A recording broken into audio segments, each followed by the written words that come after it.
يا واسع الكرم مولاي صل وسلم دائما أبدا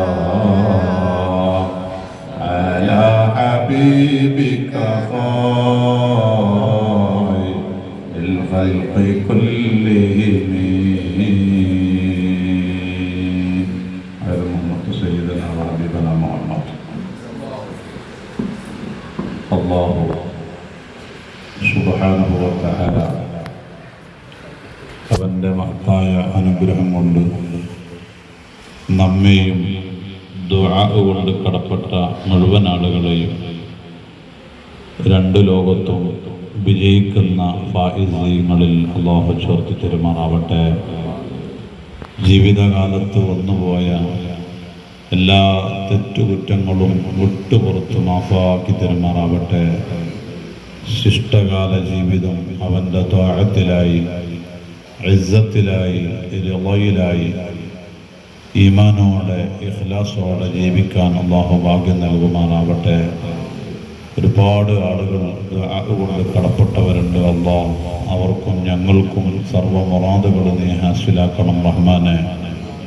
class തുടങ്ങുന്നതിന് മുമ്പ് ഒരു സഹോദരി വന്ന് പറഞ്ഞു, നമ്മുടെ മാസം തോറും നടക്കുന്ന തഅജീലുൽ ഫുതൂഹിലേക്ക് ഒരു അമുസ്ലിം കുടുംബം 5 കിലോ ഹലുവ ചീരണിയായി കൊടുക്കാൻ നേർച്ചയാക്കി ഒരു പ്രത്യേകമായ വിഷയം വന്നപ്പോൾ അത് റാഹത്തായി എന്ന് പറഞ്ഞ് അറിയിച്ചിട്ടുണ്ട്. അല്ലാഹു സുബ്ഹാനഹു വ തആല എല്ലാവരുടെയും എല്ലാ ഉദ്ദേശ ലക്ഷ്യങ്ങളും അല്ലാഹു സാധിപ്പിച്ചു തരുമാറാവട്ടെ. പ്രത്യേകമായി കഴിഞ്ഞ ക്ലാസ്സിൻ്റെ ശേഷം തഅജീൽ ഫുതൂഹിലേക്ക് 1001 രൂപ നമ്മുടെ ക്ലാസ്സിൽ പങ്കെടുത്ത ഒരു സഹോദരി നേർച്ചയാക്കി. ആ സഹോദരിയുടെ മോൻ വഴി ക്യാഷ് എത്തിച്ചിട്ടുണ്ട്. ആ പ്രിയപ്പെട്ട വീട്ടിലെ മോൾക്ക് അല്ലാഹു നല്ല മാർക്കോടുകൂടെ പരീക്ഷയിൽ വിജയം അല്ലാഹു നൽകുമാറാവട്ടെ. അതുപോലെ വേറെ ഒരു സഹോദരൻ 313 രൂപ മിനിഞ്ഞാന്ന് എൻ്റെ കയ്യിൽ കൊണ്ടുവന്ന് പ്രത്യേകമായൊരു മുറാദ് അറിയിച്ചിട്ടുണ്ട്. അല്ലാഹു ബദരീങ്ങളുടെ മജ്‌ലിസിൻ്റെ ബർക്കത്ത് കൊണ്ട് എല്ലാ ലക്ഷ്യങ്ങളും അദ്ദേഹത്തിന് സാധിപ്പിച്ചു കൊടുക്കുമാറാവട്ടെ. നമ്മെ നാമാക്കി പോറ്റി വളർത്തിയ നമ്മുടെ ഉമ്മമാർ, ഉപ്പമാർ, വല്യുമ്മ, വല്യുപ്പമാർ, കുടുംബങ്ങൾ, സ്നേഹജനങ്ങൾ, ഭക്ഷണം തന്നവർ, അല്ലാഹ് മരണപ്പെട്ടു പോയവരും ജീവിച്ചിരിക്കുന്നവരുമായ മുഴുവൻ ആളുകൾക്കും പരിശുദ്ധമായ റമദാൻ അനുകൂലമാക്കി തരണേ അല്ലാഹ്. അവർക്കും ഞങ്ങൾക്കും നീ സ്വർഗം നൽകണേ അല്ലാഹ് ബിറഹ്മതിക യാ അർഹമർ റഹീമീൻ. ഏറ്റവും ബഹുമാനാദരവുകൾ നിറഞ്ഞ നമ്മുടെ മഹലിൻ്റെ വൈസ് പ്രസിഡന്റും കേരള മുസ്ലിം ജമാഅത്ത് നിലമ്പൂർ സോൺ അധ്യക്ഷനുമായ സുലൈമാൻ ദാരിമി ഉസ്താദ് അവറുകൾ, സർക്കിൾ മുസ്ലിം ജമാഅത്തിൻ്റെ പ്രസിഡന്റ് ഉമർ സഖാഫി, നമ്മുടെ സ്ഥാപനത്തിൻ്റെ സദർ മുഅല്ലിമും സർക്കിൾ നേതാവുമായ അബ്ദുർ റഷീദ് സഖാഫി, മറ്റു സ്റ്റേജിലും സദസ്സിലുമുള്ള ഉസ്താദുമാർ, കാരണവന്മാർ, മാന്യ സഹോദര സഹോദരിമാരെ, ഉമ്മമാരെ, പരിശുദ്ധ റമദാൻ ഷരീഫിലെ ആഴ്ചയിൽ ഒരു ക്ലാസ് എന്ന അർത്ഥത്തിൽ നാം തുടങ്ങി വെച്ച ബുധനാഴ്ചകളിലെ ക്ലാസിൻ്റെ 2ാം ദിവസവും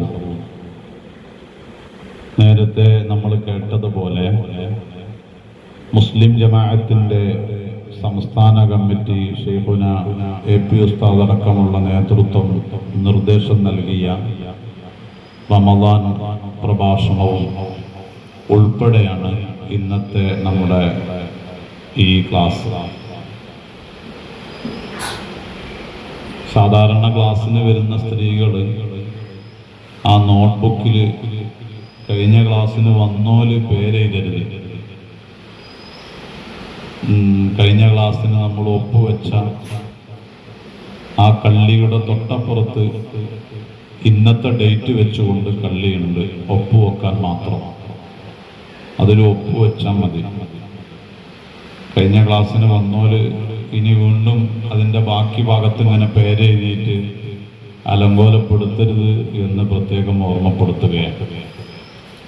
കഴിഞ്ഞ ക്ലാസ്സിന് വരാതെ ഈ ക്ലാസ്സിനെത്തിയവർ നമ്പർ 82 മുതലാണ് എഴുതേണ്ടത്. അവർക്ക് കഴിഞ്ഞ ക്ലാസ്സിൻ്റെ ആ കള്ളിയിൽ ഒപ്പുവെക്കാനുള്ള വഴി ഉണ്ടാവില്ല. അവിടെ ഒരു റെഡ് പെണ്ണുകൊണ്ട് ഇങ്ങനെ വരച്ചിട്ടുണ്ടാവും, അതിൻ്റെ മേലെ ഒപ്പുവെക്കരുത്. രണ്ടാമത്തെ ഇന്നത്തെ ഡേറ്റിൻ്റെ അവിടെയാണ് ഒപ്പുവെക്കേണ്ടത്. കഴിഞ്ഞ ദിവസം ഞാനൊരു റമദാൻ ക്ലാസ്സിന് വേണ്ടി ഒരു സ്ഥലത്ത് പോയി. അവിടെ ഒരു നോട്ട്ബുക്ക് ഏകദേശം കഴിയാനായിട്ടുണ്ട്.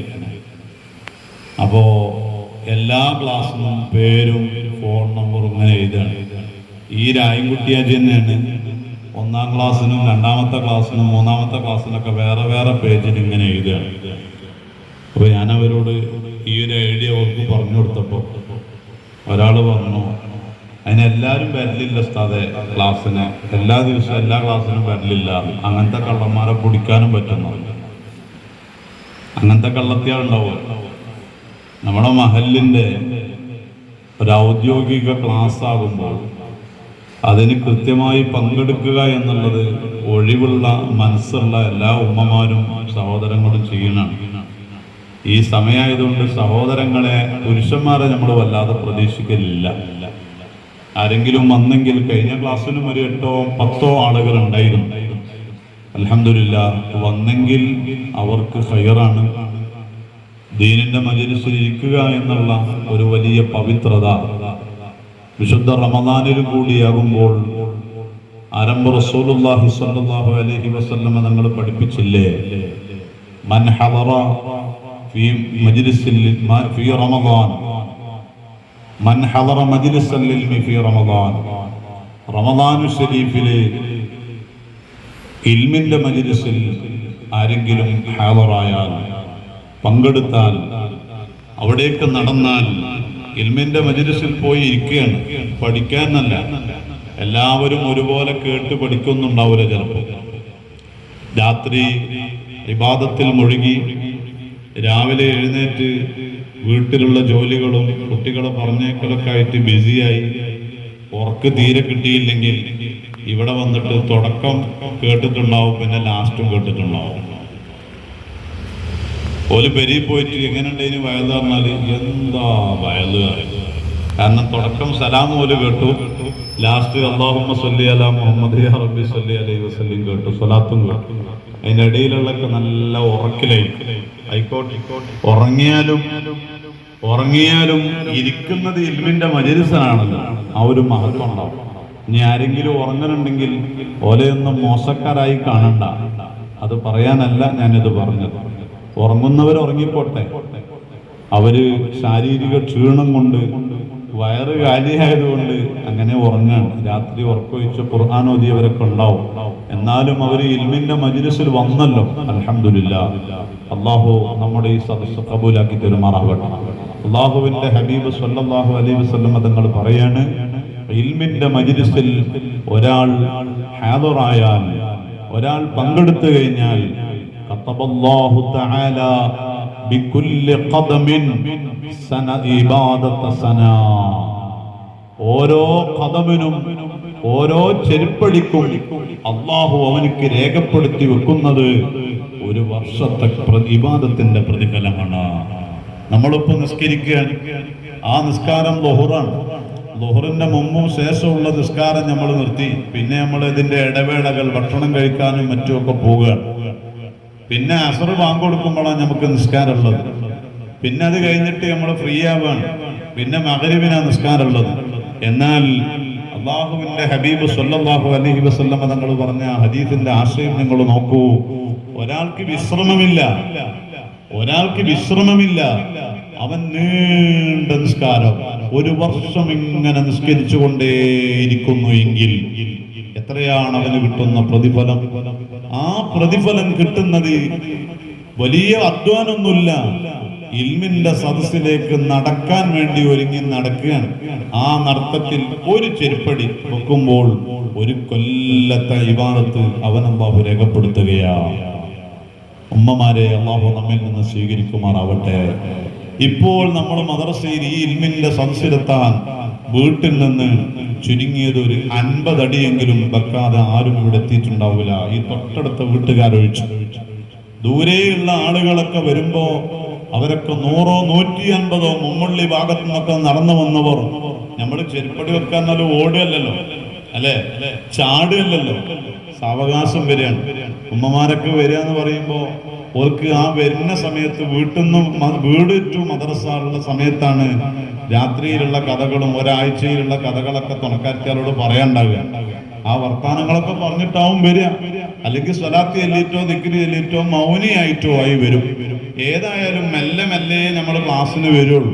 ഒരു ചെരുപ്പടി കാല് നമ്മൾ മുന്നോട്ട് വെച്ചാൽ, ആ ചെരുപ്പടി ഒന്ന് വെച്ചാൽ ഇബാദത്ത് സനത്തിൻ, ഒരു കൊല്ലത്തെ ഇബാദത്ത് അല്ലാഹു അവന് രേഖപ്പെടുത്തുമെന്ന് വഹീന്റെ നാവ് കൊണ്ട് ഹബീബ് റസൂലുള്ളാഹ് സ്വല്ലല്ലാഹു അലൈഹി വസല്ലമ തങ്ങൾ പഠിപ്പിച്ചു. ആ അർത്ഥത്തിൽ ഞങ്ങൾ ഈ സദസ്സിനെ ഞങ്ങൾക്ക് ഒരുപാട് ഒരു 100 കൊല്ലത്തെ ഇബാദത്ത് ഇവിടെ എത്തുമ്പോൾ തന്നെ നമ്മുടെ അക്കൗണ്ടിൽ അല്ലാഹു രേഖപ്പെടുത്തൂ. അങ്ങനെയുള്ള ഒരു അമലായി ഇതിനെ അല്ലാഹു സ്വീകരിക്കട്ടെ.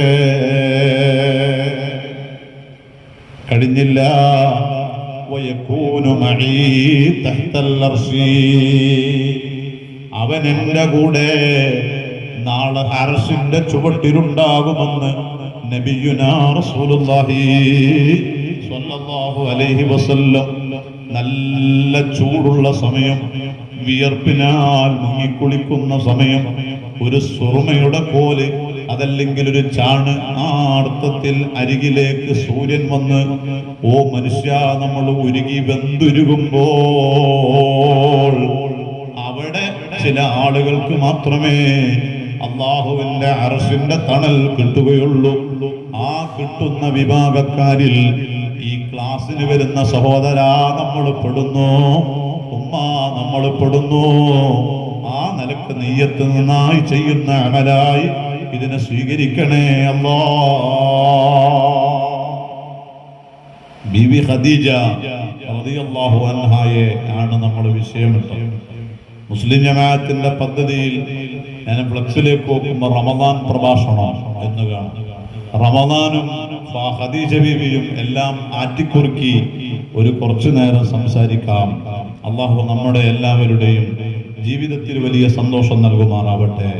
വിശുദ്ധ റമദാനു ശരീഫിലെ ഏറ്റവും മർമ്മപ്രധാനമായ അമല് അത് സൗമാണ്, നോമ്പാണ്. നോമ്പ് എന്ന് പറഞ്ഞാൽ എന്താണ്? നമ്മളൊക്കെ മനസ്സിലാക്കിയത് സുബഹി മുതൽ മഗ്രിബ് വരെ വെള്ളം കുടിക്കാൻ പറ്റൂല, തിന്നാൻ പറ്റൂല, നോമ്പ് മുറിയുന്ന കാര്യങ്ങൾ സൂക്ഷിച്ചുകൊണ്ട് വൈകുന്നേരം വരെ പട്ടിണി കിടക്കണം എന്നതാണ്. എങ്കിൽ നബി സല്ലല്ലാഹു അലൈഹി വസല്ലമ തങ്ങൾ പഠിപ്പിക്കുന്നത് കാണാം, റമദാൻ മാസത്തിലെ നോമ്പ് കേവലം ഒരു പട്ടിണിയായി കൂടാ.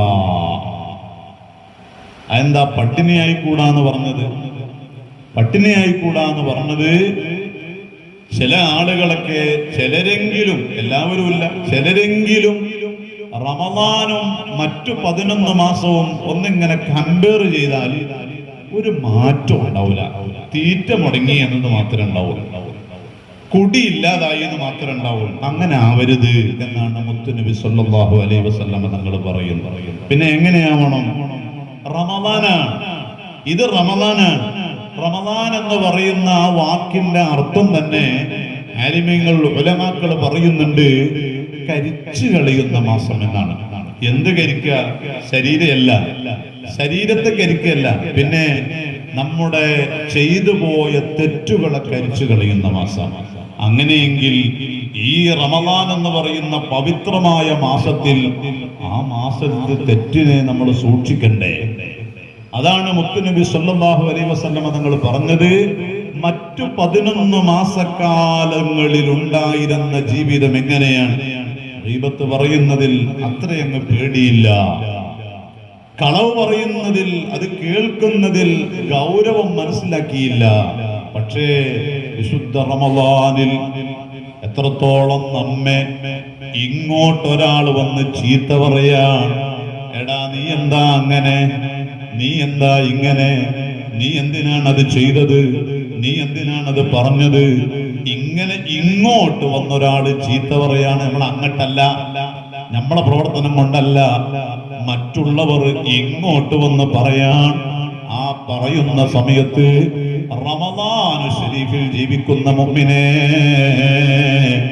ആ ഘട്ടത്തിൽ നീയും ഞാനും പറയണം, ഇന്നി സ്വാഇമുൻ, ഞാൻ നോമ്പുകാരനാണ്, ഞാനൊരു നോമ്പുകാരനാണ്.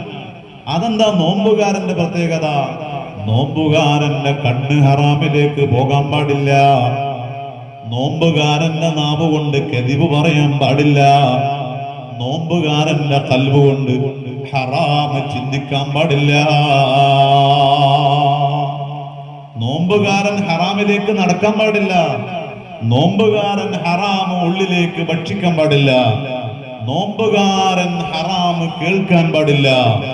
ഇങ്ങനെ അവയവങ്ങളും ഹൃദയം ഉൾപ്പെടെയുള്ള അവയവങ്ങളെല്ലാം സൂക്ഷിച്ചുകൊണ്ടാവണം നിന്റെ നോമ്പ്. എങ്കിൽ മാത്രമേ റമളാനിന്റെ യഥാർത്ഥ പോരിശ കരഗതമാക്കാൻ മുഅ്മിനെ നമുക്ക് സാധിക്കുകയുള്ളൂ. ഇല്ലെങ്കിലോ റസൂലുള്ളാഹി സ്വല്ലല്ലാഹു അലൈഹി വസല്ലം തങ്ങൾ പറയുന്നുണ്ട്, നാവ് സൂക്ഷിച്ചില്ല, അവയവങ്ങളൊന്നും സൂക്ഷിച്ചില്ല, അങ്ങനെയുള്ള മനുഷ്യന്റെ നോമ്പ് കൊണ്ട് ഒരു പട്ടിണി കിടക്കൽ മാത്രമേ ബാക്കിയാവുകയുള്ളൂ. ആ പട്ടിണി കൊണ്ട് അവനക്കോ അള്ളാഹുവിനോ ഒരു ഉപകാരവും ഇല്ല. അള്ളാഹുവിന് അതിന് പ്രത്യേക നേട്ടമൊന്നുമില്ല. എന്തിനാണ് അള്ളാഹു നമ്മോട് സുബഹി മുതൽ മഗ്രിബ് വരെ കുടിക്കണ്ട എന്ന് പറഞ്ഞത്? അള്ളാഹുവിന്റെ ഭൂമിയിൽ വെള്ളം കുറവായതുകൊണ്ടാണോ? 11 മാസക്കാലം വെള്ളം തന്ന റബ്ബിന് ആവശ്യത്തിനും അതിനപ്പുറവും വെള്ളം തരാൻ കഴിവില്ലേ അള്ളാഹുവിന്? ഭക്ഷണം അവന്റെ ഗോഡൌണിൽ ഒന്ന് ശേഖരിക്കാൻ വേണ്ടിയാണോ 1 മാസം ഭക്ഷണം കഴിക്കണ്ട എന്ന് പറഞ്ഞത്? അല്ല, ലഅല്ലകും തത്തഖൂൻ, നിങ്ങൾ തഖ്വയുള്ളവരാവാൻ വേണ്ടിയാണ്. നോമ്പിന്റെ യഥാർത്ഥ ലക്ഷ്യം നിങ്ങൾ തഖ്വയുള്ളവരാവാൻ വേണ്ടിയാണ്. എന്താണ് തഖ്വ? എന്നാണ് തഖ്വ? മഹാന്മാര് പറഞ്ഞു, ഇംതിസാലു അവാമിരില്ലാഹ് വജ്തിനാബു നവാഹിഹി. അല്ലാഹ് എന്തൊക്കെ ജീവിതത്തിൽ ചെയ്യണം എന്ന് പറഞ്ഞോ അതൊക്കെ ജീവിതത്തിൽ ഒന്ന് കൊണ്ടുവരിക. ചെയ്യണ്ട, അത് ചെയ്യാൻ പാടില്ല എന്ന് അല്ലാഹ് എന്ത് പറഞ്ഞോ അത് ജീവിതത്തിൽ നിന്ന് മുഴുക്കെ ഒഴിവാക്കുക. ഇങ്ങനെ ഒരു ലക്ഷ്യം നോമ്പിന്റെ പിന്നിലുണ്ടാ. അതുകൊണ്ട് തന്നെ ഉമ്മമാരെ, സഹോദരങ്ങളെ, റമളാൻ അനുകൂലമായി സാക്ഷി നിൽക്കണം എന്നെപ്പോഴും നമ്മൾ ദ്വാരക്കലാണ്. അതിന് ആവശ്യമായ ജീവിതവും നമ്മൾ കാഴ്ചവെക്കണം. ഈ റമളാൻ കഴിയുന്നതിനിടക്ക്, റമളാൻ കഴിയുന്നത് വരെ എന്റെ നാവ് കൊണ്ട് ഒരാളെ കുറിച്ച് ഞാനൊരു അശ്ലീലം പറയൂല എന്ന് തീരുമാനം എടുക്കണം. റമളാൻ കഴിഞ്ഞാലോ അപ്പൊ പറ്റൂലേ? റമളാൻ കഴിഞ്ഞാൽ പറ്റൂല. കുറ്റം പറഞ്ഞോളെ, ചീത്ത പറയാലോ, ഗീബത്ത് പറയാലോ, അല്ലേ? ഇല്ല. യഥാർത്ഥത്തിൽ ഒരു മാസം നമുക്ക് പരിശീലന കളരിയാണ്. ഈ പരിശീലന കളരിയിൽ വിജയിച്ചാൽ പിന്നെ ബാക്കിയുള്ള മാസങ്ങളിലൊന്നും ഗീബത്തവൻ പറയൂല. അവൻ ഈ ഒരു റമളാനിന്റെ പവിത്രത ഇങ്ങനെ കാത്തു സൂക്ഷിച്ചുകൊണ്ടേ പോകും. ഏതുപോലെ 4 വീലർ കണ്ടിട്ടില്ലേ നിങ്ങൾ? കാറില്ലേ, അല്ലെങ്കിൽ ഓട്ടോറിക്ഷ, അല്ലെങ്കിൽ മറ്റേതെങ്കിലും വാഹനങ്ങള്. ആ വാഹനങ്ങൾ ഓടി ഒരുപാട് ഓടുമ്പോ അതിന്റെ എഞ്ചിനൊക്കെ വർക്കിന് ആയിട്ടുണ്ടാവും.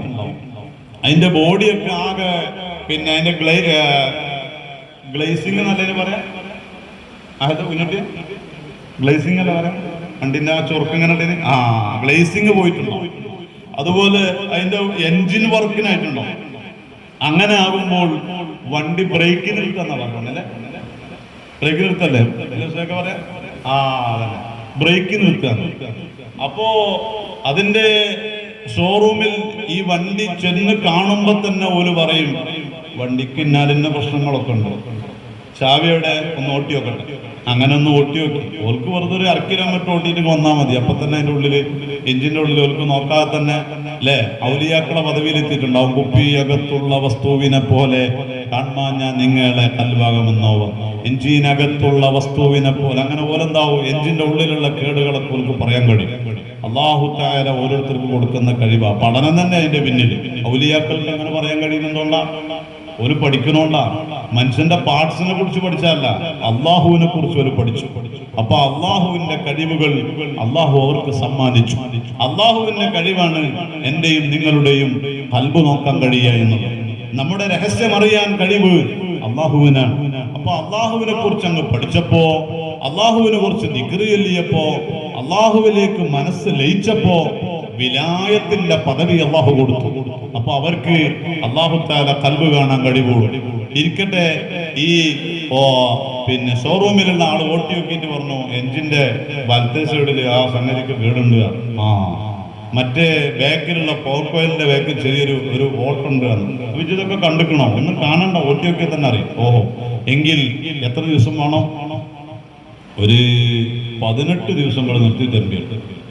അപ്പൊ നമ്മൾ പറയുന്നത് 20 ആയിക്കോട്ടെ, അറിയില്ല, നമ്മളെപ്പോഴും അങ്ങനല്ലേ അല്ലേ? ഇങ്ങോട്ട് കിട്ടണിനാണെങ്കിൽ കുറച്ച് കൂടുതൽ കിട്ടാനും, അങ്ങോട്ട് കൊടുക്കുമ്പോൾ കുറച്ച് കൊടുക്കാനും, അങ്ങനെയാണല്ലോ മനുഷ്യന്റെ മനസ്സ്. അപ്പോ ഒരു 15 ദിവസം കൊണ്ട് കിട്ടൂലേ? ഏതായാലും 18 ദിവസം ഉറപ്പിച്ചു. ഈ 18 ദിവസത്തിന് അവന്റെ വർക്കിന് ആവശ്യമായ പൈസയും നമ്മൾ തീരുമാനിച്ചു. 18 ദിവസം കഴിഞ്ഞിട്ട് നമ്മൾ ആ ഷോറൂമിൽ നിന്ന് ആ വണ്ടി ഇങ്ങനെ പുറത്തിറക്കണം, ഇങ്ങനെ മനസ്സിലൊന്ന് കരുതിയേ കൊണ്ടേ കൊടുത്ത മാതിരി കാണാം. ആണോ? അല്ല. കൊണ്ടുപോയി കൊടുത്തപ്പോൾ എഞ്ചിനുണ്ടായിരുന്ന തകരാറുകൾ, ആ തകരാറുകളെല്ലാം 18 ദിവസം കൊണ്ട് ക്ലിയറാക്കി. അതിന്റെ പുറത്തുള്ള ബോഡി, ഈ വാഹനത്തിന്റെ ബോഡിയിൽ ധാരാളം സ്ക്രാച്ചുകൾ ഉണ്ടായിരുന്നു, ഒരുപാട് ദ്വാരങ്ങൾ ഉണ്ടായിരുന്നു. ഓരോ സ്ഥലങ്ങളിൽ പോയി വണ്ടി തിരിക്കുമ്പോ ഒന്ന് പുറത്തു തട്ടും, അല്ലെങ്കിൽ മുന്നോട്ട് പോകുമ്പോ വേറെ വണ്ടി വന്ന് തട്ടും, പലതും ഉണ്ടാവാം. അങ്ങനെ ഒരുപാട് സ്ക്രാച്ചുകളും മറ്റുമൊക്കെ ഉണ്ടായിരുന്നു വാഹനത്തിന്. 18 ദിവസം നിർത്തി കൊടുത്തപ്പോൾ എല്ലാം ഫിനിഷാക്കി ആ വണ്ടി ഷോറൂമിൽ നിന്ന് ഇങ്ങനെ പുറത്തേക്ക് വരുമ്പോ ഒരു നല്ല ഗ്ലേസിംഗ് ഉള്ള, നല്ല ക്വാളിറ്റിയുള്ള നല്ലൊരു പുതിയ വാഹനം, ഫ്രഷ് 4 വണ്ടി വാഹനം പുറത്തിറക്കുന്നത് പോലെ തോന്നിക്കും വിധം നല്ല ഗ്ലേസിംഗ് ഉണ്ടാവും, കാണാൻ നല്ല മട്ടുണ്ടാവും. ഇതൊക്കെ ബുദ്ധിക്ക് ഉൾക്കൊള്ളാൻ പറ്റുന്ന സംഗതിയാണ്. ആർക്കും ഇതിന് വേറെ തെളിവുകളും ഹദീസും ആയത്തൊന്നും വായിക്കേണ്ട ആവശ്യമില്ല. എങ്കിൽ സഹോദര, വിശുദ്ധ റമദാൻ അങ്ങനെ ഒരു ബ്രേക്കിൽ നിർത്തിയതാണ് നമ്മുടെ ശരീരത്തിന് എന്ന് നമ്മൾ മനസ്സിലാക്കണം. നമുക്കൊരുപാട് പാർട്സുകൾക്ക്, അവയവങ്ങൾക്ക് കേടുണ്ട്, വാൽവിന് നീരുണ്ട്. അതുപോലെ തന്നെ ഭക്ഷണത്തിന്റെ കൊഴുപ്പ് കാരണം ഒരുപാട് പ്രയാസങ്ങൾ ശരീരത്തിന്റെ ഉള്ളിൽ അനുഭവിക്കുന്നുണ്ട്. 11 മാസക്കാലം ജീവിതത്തിൽ ചെയ്ത ചെറിയ ചെറിയ തെറ്റുകളൊക്കെ കൂമ്പാരമായി മനസ്സൊക്കെ കറുത്തുപോയിട്ടുണ്ട്. ആ കറുത്തുപോയ ഹൃദയം അത് കേടാണെന്ന് അള്ളാഹു തിരിച്ചറിഞ്ഞിട്ടുണ്ട്. അതുകൊണ്ട് ഒരു മാസത്തെ ബ്രേക്കിന് മുഅ്മിനെ, എന്റെയും നിന്റെയും ശരീരത്തെയും മനസ്സിനെയും അള്ളാഹു തആല ചോദിച്ചിരിക്കുകയാണ് വിശുദ്ധ റമദാനിൽ. നമ്മൾ നിർത്തിക്കൊടുത്തിട്ടാണ്. അപ്പൊ നമ്മള് 18 ദിവസം ആ വാഹനം നിർത്തിക്കൊടുത്തപ്പോ അതിന്റെ അടിയിൽ ഇങ്ങനെ പോയാണ്ട് നമ്മളിങ്ങനെ ആ പണിക്കാരനെ ഇങ്ങനെ സ്വീപ്പാക്കി, ആ പണിക്ക് ആത്മാർത്ഥം ഉണ്ടാവൂല. ഓന് എന്തേലും കാട്ടിയാൽ പെട്ടെന്നാണ് കൊടുക്കുകയാണ്. നേരെ മറിച്ച് ഓർക്ക് വിശാലമായ സമയം കൊടുത്താൽ അത് ഫിനിഷായി കിട്ടും എന്ന പോലെ നമ്മൾ അള്ളാഹുവിനെ അങ്ങോട്ട് കൊടുക്കുകയാണ്. നമ്മുടെ ശരീരം, നമ്മുടെ മനസ്സ്, അതാണ് കൃത്യമായും റമദാൻ കൊണ്ട് ഉദ്ദേശിക്കുന്നത്.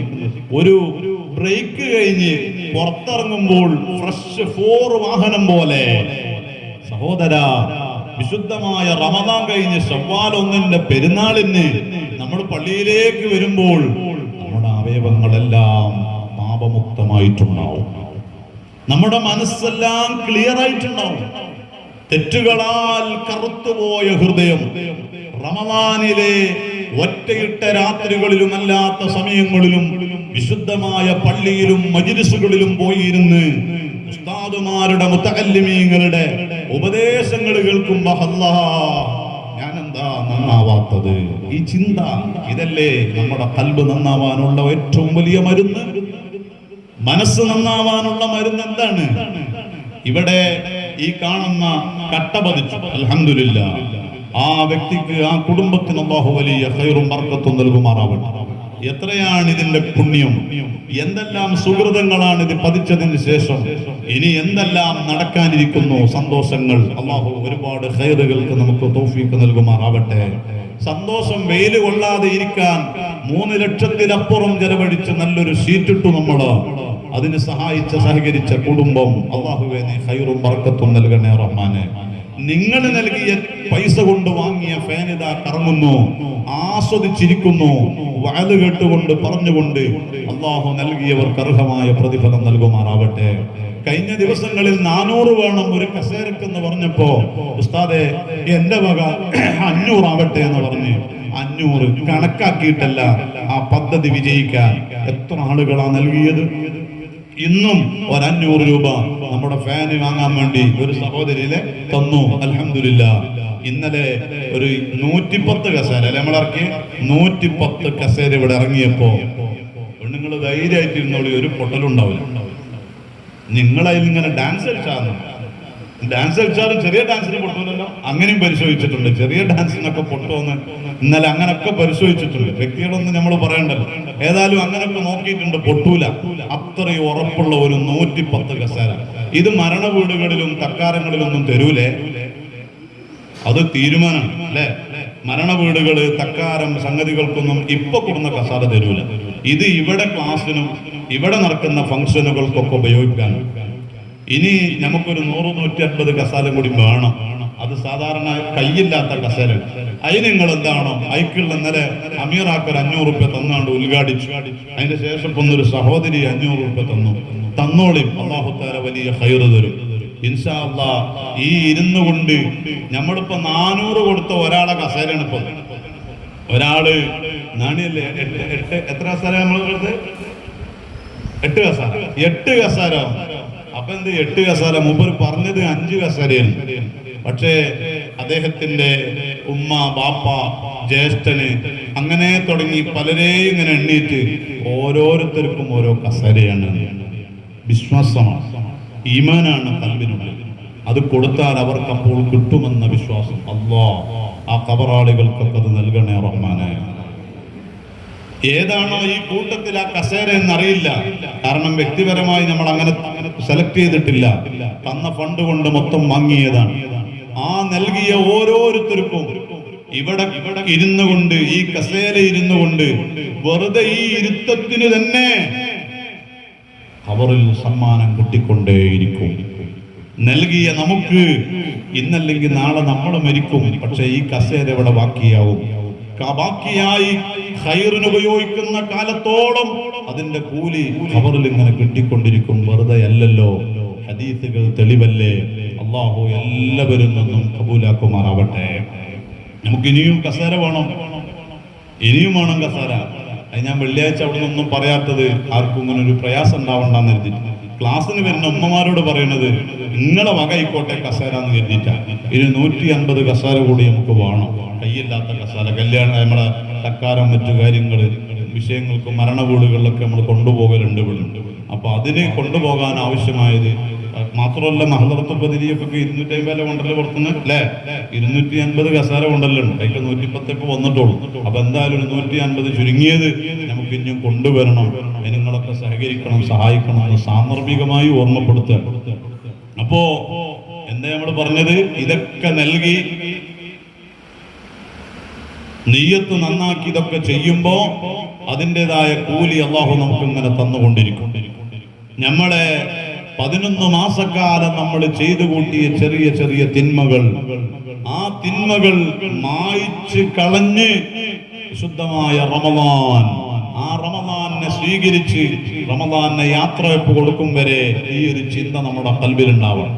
ഞാനൊരു ബ്രേക്കിന് നിർത്തിയ വണ്ടിയാണ്. നമ്മളെ നാവ് സൂക്ഷിക്കണം, നമ്മുടെ ഖൽബ് സൂക്ഷിക്കണം.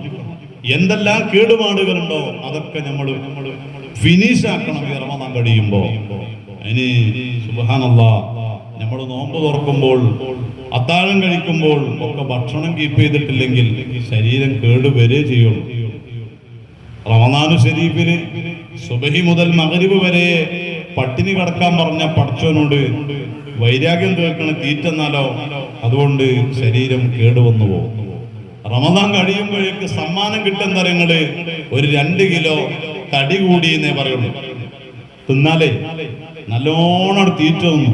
റമദാനിൽ എന്താ തീറ്റ! നോമ്പ് തുറക്കുമ്പോ കരിച്ചതും പൊരിച്ചതും ഫ്രൂട്ട്സും അങ്ങനെ ഒരുപാട് ഐറ്റംസ് ഉണ്ടാവും. ആ ഐറ്റംസ് തിന്നുകൊണ്ട് അപ്പൊ തന്നെ നമ്മളങ്ങോട്ട് പള്ള ഫുള്ളാക്കാണ്.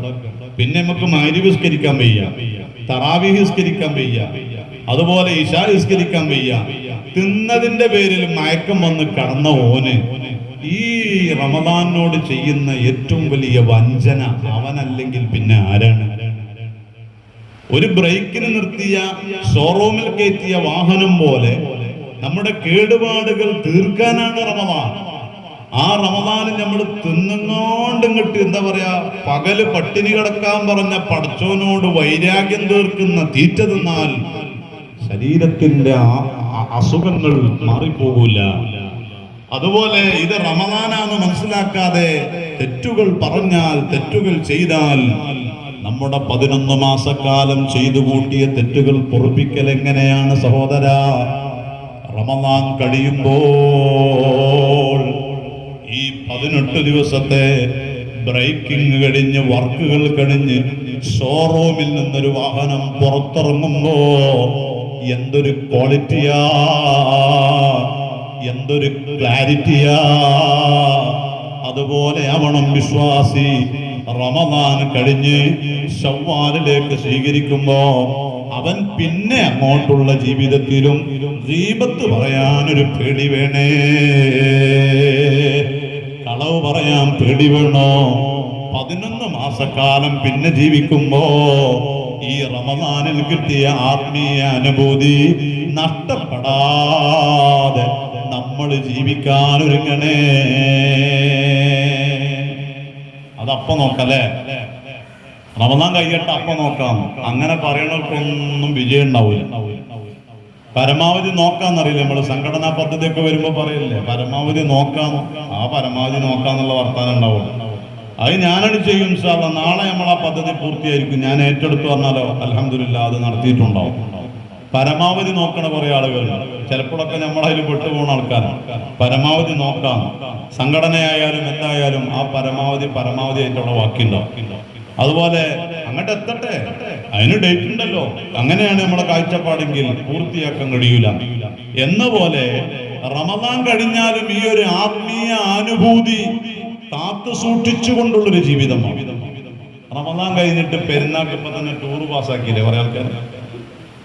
അവിടെ ചുറ്റുനോക്കി പെണ്ണുങ്ങള് കള്ളത്തിയാളത് സാധനങ്ങൾ അറിയണത് സ്നേഹം കൊണ്ട് വിളിച്ചോട്ടോ. കള്ളത്തിന്ന് നമ്മൾ പറയില്ലേ പൊന്നുട്ടിയെന്നൊക്കെ വിളിച്ചത്, അതേമാതിരിയാണ്. നീച്ചു കൊണ്ടാലും സ്നേഹം കൊണ്ട് വിളിച്ചിട്ടു. എവിടേക്കാ ടൂറ്? മമ്പുറത്തേക്ക്. ഓ അൽഹംദുലില്ലാഹ്, സിയാറത്തല്ല, മഹാന്മാരെ തേടിക്കൊണ്ട് ആത്മീയ യാത്രയാണ്. അത് കുഴപ്പമില്ല, അങ്ങനത്തെ ചുരിച്ചു കേട്ടോ. ഊട്ടിക്ക് കറങ്ങാൻ പോകണം. ഊട്ടിക്ക് പോണ തെറ്റാ? ഊട്ടിക്ക് പോണ തെറ്റൊന്നല്ല. പക്ഷേ യാത്രയിൽ നിസ്കാരം കള്ളായാൽ ആ യാത്ര തെറ്റാണ്. അതുപോലെ ഹറാം പറപ്പുകൾ അതിൽ വന്നാൽ ആ യാത്ര തെറ്റായി പോകും. അതിപ്പോ ഇനി സിയാറത്താണെങ്കിലും തെറ്റന്നെ.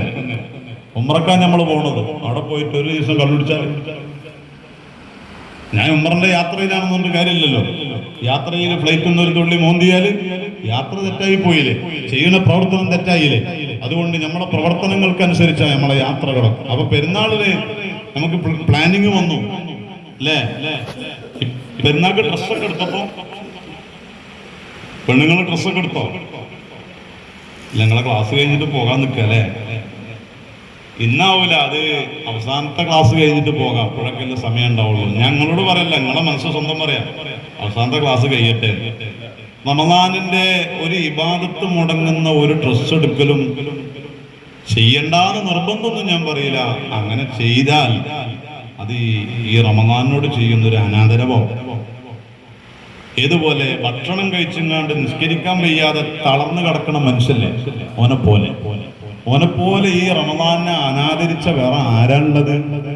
ഭക്ഷണം കഴിച്ചിട്ടേ എനിക്കിപ്പം നാവൂല തറാവി എന്റെ പള്ള ഫുള്ളാണ്. ആരടാ എന്നോട് കഴിക്കാൻ പറഞ്ഞത്? റമദാനിലെ ഒരു തറാവീഹ് നഷ്ടപ്പെടാൻ പാടില്ല. തറാവീഹ് എത്ര റക്അത്താ? 20 റക്അത്താണ്. 20 റക്അത്ത് തറാവീഹിൽ 10 വജ്ഹത്തുകളുണ്ട്. ഓരോ റക്അത്തിലും വജ്ഹത്ത് ഓതണമെന്ന് പാറ ചോദിച്ചത്. ഓരോ റക്അത്തിലും വജ്ഹത്ത് ഓതണം. സാധാരണ നിസ്കരിക്കുമ്പോ ളുഹർ നിസ്കരിക്കുമ്പോ ഫസ്റ്റ് തക്ബീറത്തുൽ ഇഹ്റാം കഴിഞ്ഞ ഉടനല്ലേ വജ്ഹത്തുള്ളത്, ദുആഉൽ ഇഫ്തിതാഹ്. അതുപോലെ തന്നെയാണ് തറാവീഹിലെ ഈ വജ്ഹത്തു. തക്ബീറത്തുൽ ഇഹ്റാം ചൊല്ലി ആ തക്ബീറത്തുൽ ഇഹ്റാം ചൊല്ലി കൈകെട്ടിയ ഉടനെ ദുആഉൽ ഇഫ്തിതാഹ് സുന്നത്താണ്. അത് മയ്യത്ത് നിസ്കാരത്തിലല്ലാത്ത എല്ലാ നിസ്കാരങ്ങളിലും ഉണ്ട്. അങ്ങനെയാണെങ്കിൽ വജ്ഹത്തു വജ്ഹിയ ലില്ലദീ എന്ന് പറഞ്ഞ് ഫുള്ള് ചൊല്ലി നിസ്കരിക്കുകയാണെങ്കിൽ കുറെ സമയം വേണമല്ലോ ഉസ്താദേ. അങ്ങനെയുള്ള സംശയങ്ങളൊക്കെ കുറെ കാലത്തിന് ശേഷം വരും, അല്ലെങ്കിൽ മുഅ്മിനീങ്ങളെ ആളുകളെ കൽവിൽ വരുമെന്ന് അറിഞ്ഞതുകൊണ്ട് തന്നെയാവാം ഫുഖഹാക്കൾ എഴുതി വെച്ചു വജ്ഹത്തു വജ്ഹിയ എന്നുള്ള ദുആഉൽ ഇഫ്തിതാഹ് അതിന്റെ സുന്നത്ത്. ആ സുന്നത്ത് ആ ദുആ ചൊല്ലിയില്ലെങ്കിൽ അവിടെ കറാഹത്ത് വരും. കറാഹത്ത് ഈ 20 റക്അത്ത് നിസ്കരിക്കുമ്പോ 10 കറാഹത്ത് അങ്ങനെ വരിക എന്ന് പറഞ്ഞാൽ അത് വല്ലാത്തൊരു ഗൗരവമുള്ള കാര്യമാണ്. അങ്ങനെയെങ്കിൽ വജ്ഹത്തു വജ്ഹിയ എന്നുള്ളത് പൂർണ്ണമായി ചൊല്ലണമെന്നില്ല. അവിടെ ഞങ്ങൾ എന്തെങ്കിലും ഒരു ദുആ ചൊല്ലി, മഹാന്മാര് ഫുഖഹാവ് പറഞ്ഞില്ലേ സുബ്ഹാനക്കല്ലാഹുമ്മ വബിഹംദിക് എന്ന് ചൊല്ലിയാലും ആ സുന്നത്ത് കിട്ടി, കറാഹത്ത് ഒഴിവായി. അപ്പൊ അല്ലാഹു അക്ബർ സുബ്ഹാനക്കല്ലാഹുമ്മ വബിഹംദിക് വജ്ഹത്ത് പൂർണ്ണമായി ഓതാൻ നിൽക്കണമെന്നില്ല. ഇങ്ങനെ ചൊല്ലിയാലും ആ സുന്നത്ത് അവിടെ കരഗതമായി, കറാഹത്ത് ഒഴിവായി. പിന്നെ നിസ്കരിക്കുമ്പോ തറാവീഹ് നിസ്കരിക്കുമ്പോൾ പ്രത്യേകം ശ്രദ്ധിക്കേണ്ടത് ഒരു പോക്കാണ് പോയെങ്ങാണ്ടുള്ളൊരു തറാവീഹ് അങ്ങനെ ചെയ്യരുത്. സ്പീഡ് എല്ലാവർക്കും ആവശ്യമാണ്.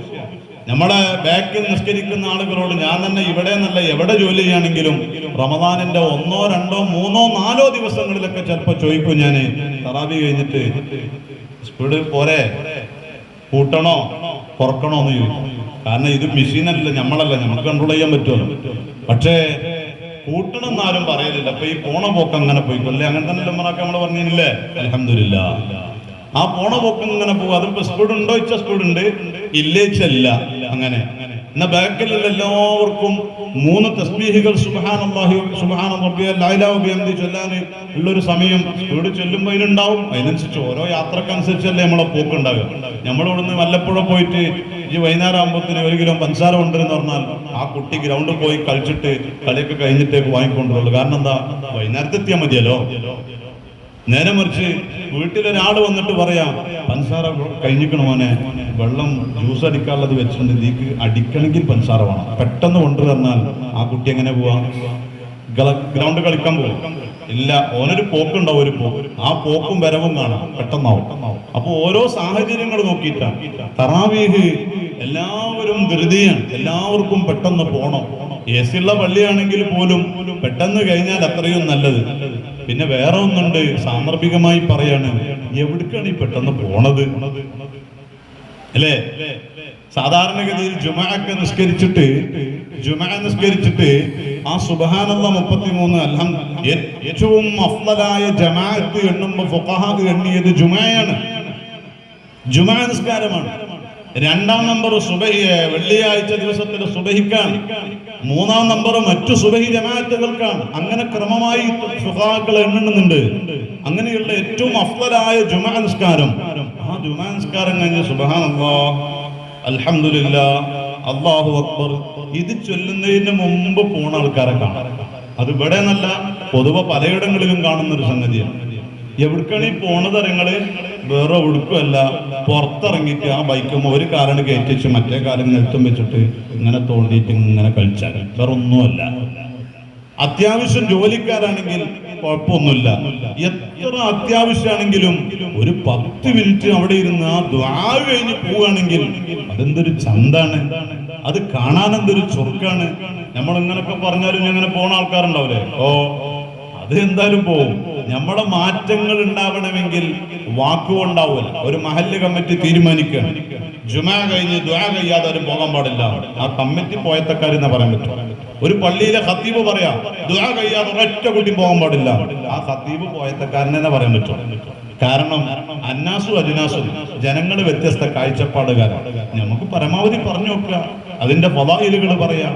അപ്പൊ താല്പര്യമുള്ളവരിക്കും. പോണ ആൾക്കാര് ഇത്തിരി മറിഞ്ഞിട്ട് മൂലയാര് പറഞ്ഞിട്ട് പോണോക്ക് വിദ്വാന്, അങ്ങനൊന്നും ഒരാളെ കുറിച്ച് നമ്മൾ ചിന്തിക്കണ്ട. ഞാൻ ചിന്തിക്കൂല. ഞാൻ കുറെ പറഞ്ഞു ഒരാളെ ഒരു വെള്ളിയാഴ്ച അല്ലെങ്കിൽ മറ്റു ഇതിലൊക്കെ ഞാൻ പറഞ്ഞു. ഇപ്പൊ നിങ്ങളിൽപ്പെട്ട ഒരാളെന്ന് സുബ്ഹാനല്ലാഹ് എന്ന് പറഞ്ഞ മൂന്ന് പോയി നീച്ചു പോകാൻ ഇട്ടിക്കോളൂ.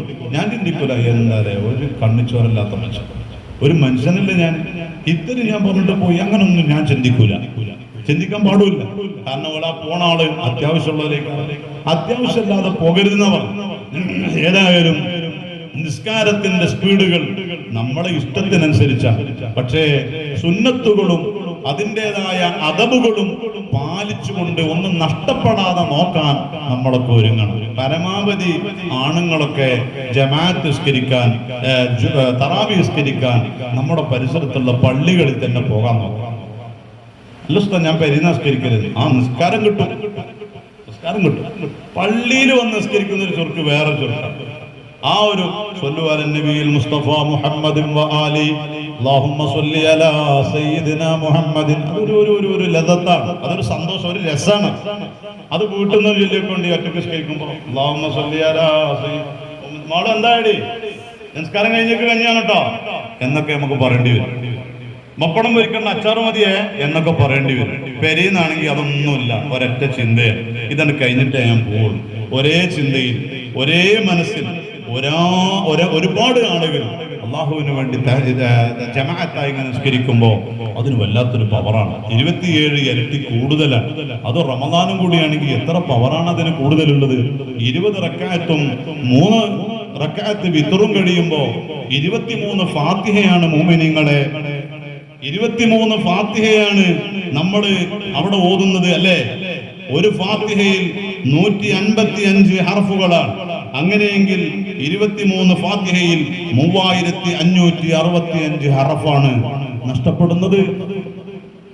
നമ്മൾ ജമാഅത്തിന് പോയിട്ടില്ലെങ്കിലേ, അല്ലെങ്കിൽ തറാവീഹ് നഷ്ടപ്പെട്ടാലേ ഓനക്ക് നഷ്ടപ്പെടുന്ന 3565 ഹർഫ് ഫാത്തിഹയിൽ മാത്രം.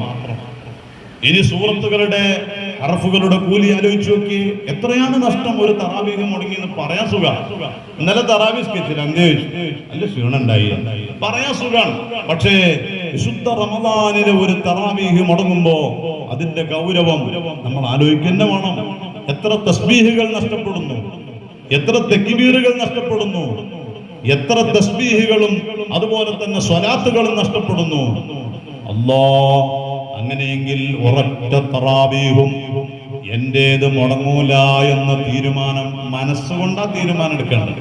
അതാണ് ഞാൻ പറഞ്ഞത്, പള്ളിയിൽ പോണ്ടാന്ന് പറഞ്ഞിട്ടും കാര്യമില്ല, റമദാൻ കഴിഞ്ഞിട്ട് ടൂറ് പോണ്ടാന്നിട്ടും കാര്യമില്ല, റമദാനിൽ ഇനി അങ്ങാടിക്ക് പോകണ്ടെന്ന് പറഞ്ഞിട്ടൊന്നും കാര്യമില്ല. ആ പറയുന്നതിനപ്പുറം മനുഷ്യ മനസ്സുകൊണ്ട് തീരുമാനം എടുക്കണം.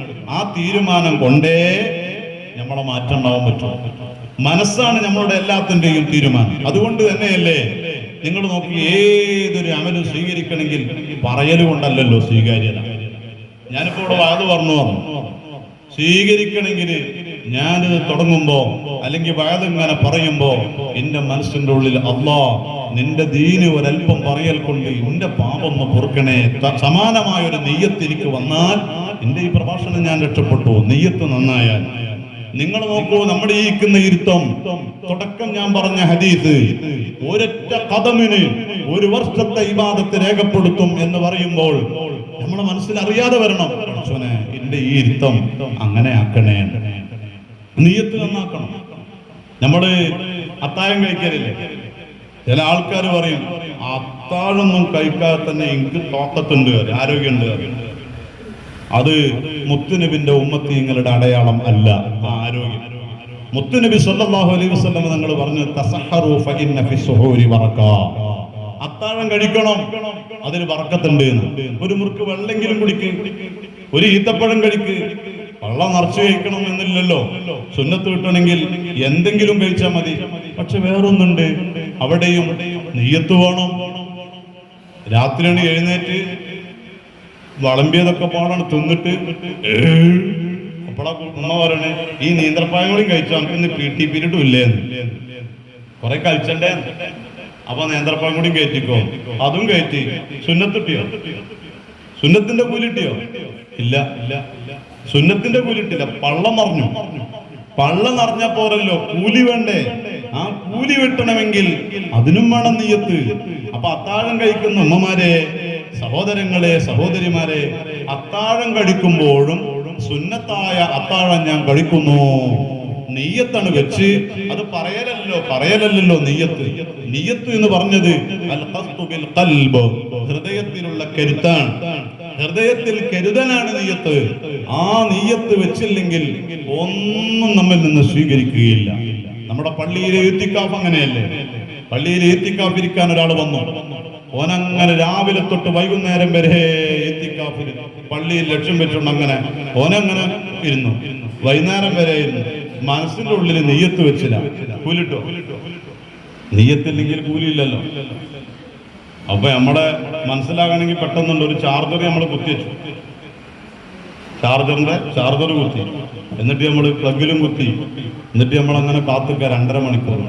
ഫുള്ളൈക്കിന് നിർത്തിയിട്ട് പോയി എടുത്തു നോക്കുമ്പോ കുത്തിവെച്ചപ്പോൾ അതേ 2%. എന്താ ഉണ്ടായി? അബ്ബാസാക്ക എന്താ ഉണ്ടായി നിങ്ങൾക്കറിയോ? സ്വിച്ച് ഓൺ ആക്കിയില്ല. സ്വിച്ച് ഓൺ ആക്കിയില്ലെങ്കിൽ ചാർജ് കയറുമോ? നിയ്യത്തില്ലെങ്കിൽ കബൂലിയത്തില്ല. നിയ്യത്ത് വേണം. എല്ലാ അമലുകൾക്കും നിയ്യത്ത് വേണം.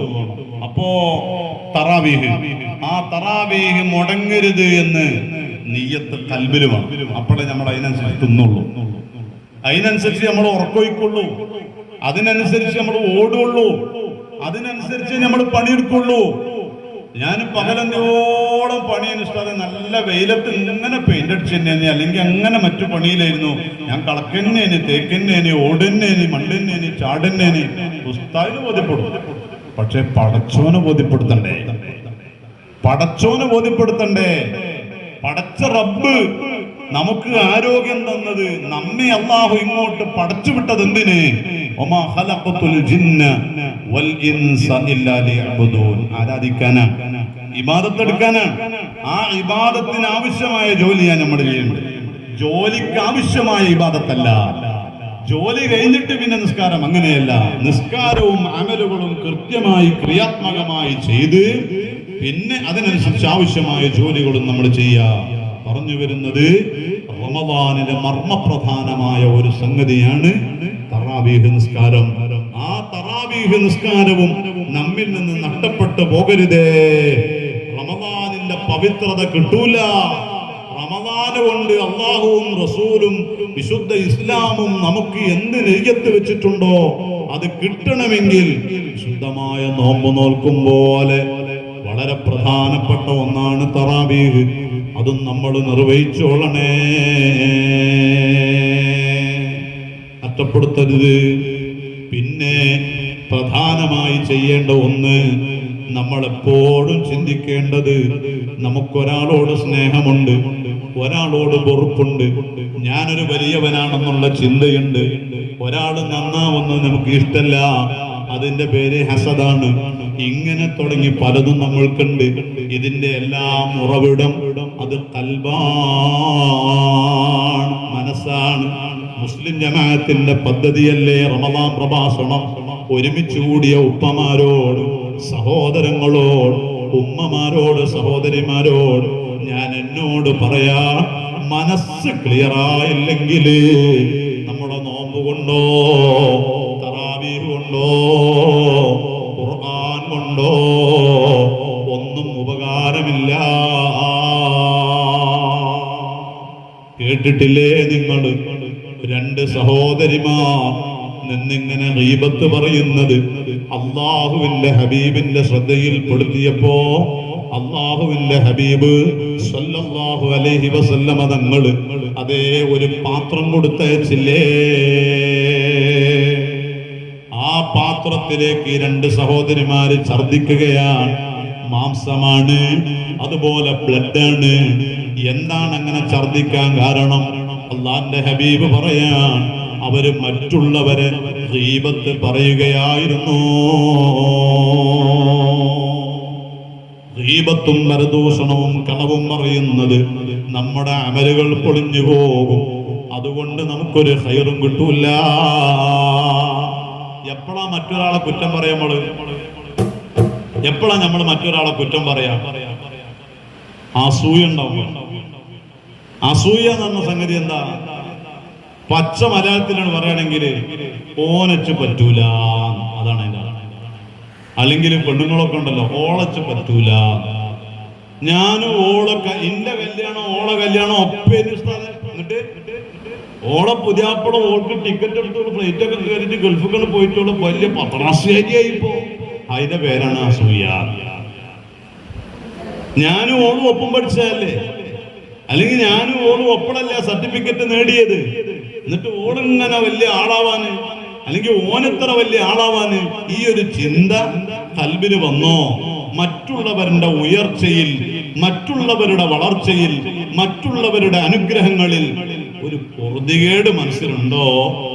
അതിന്റെ പേരല്ലേ അസൂയ.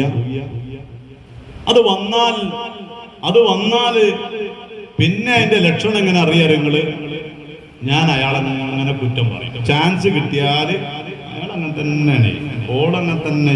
ഓളെ അറിയായിട്ടാണ് എനിക്ക് ഓളെ അത് തുടങ്ങുന്നു. എനിക്ക് ഓളെ അറിയായിട്ടാ, ഓളെ ശരിക്ക് ഞാനോളൊക്കെ ഒപ്പം പഠിച്ച ഓളിപ്പം ഇങ്ങനെ വലിയ കാറിലൊക്കെ ഇങ്ങനെ പോണത് നോക്കണ്ട. ഓളൊക്കെ ഏതോ സാധനം നമുക്കറിയാം. ചാൻസ് കിട്ടിയാൽ അവഹേളന, ഇൻസേർട്ട് ചെയ്യാൻ, തരം താഴ്ത്താനേ നോക്കും.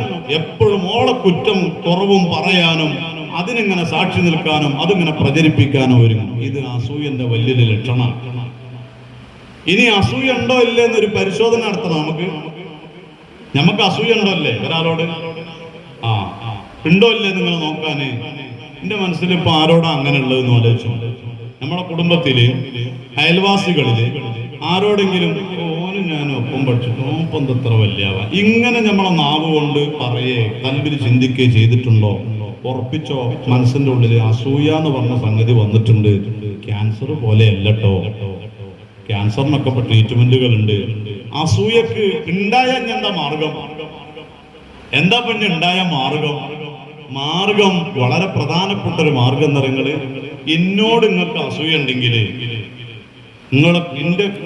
ഇന്നെ പറ്റി ആരെങ്കിലും ഒന്ന് ഇങ്ങനെ തോണ്ടി വെച്ചാൽ മതി, പിന്നെ നമ്മുടെ വാക്കിനെ ഏറ്റെടുത്തോളൂ. അതാണ് അസൂയ. എന്താ എന്നോട് അസൂയ ഉണ്ടാകാൻ കാരണം? അവരങ്ങനെ പ്രസംഗിച്ചിട്ട് കാര്യങ്ങളൊക്കെ നേടിയെടുക്കുമ്പോൾ നമ്മളിപ്പോ അവിടെ ഒന്നും അല്ലാതാകണോ? ഇതല്ലേ അസൂയ. ആ അസൂയ വരുമ്പോ പിന്നെന്താ മാർഗം ഉണ്ടാകുക?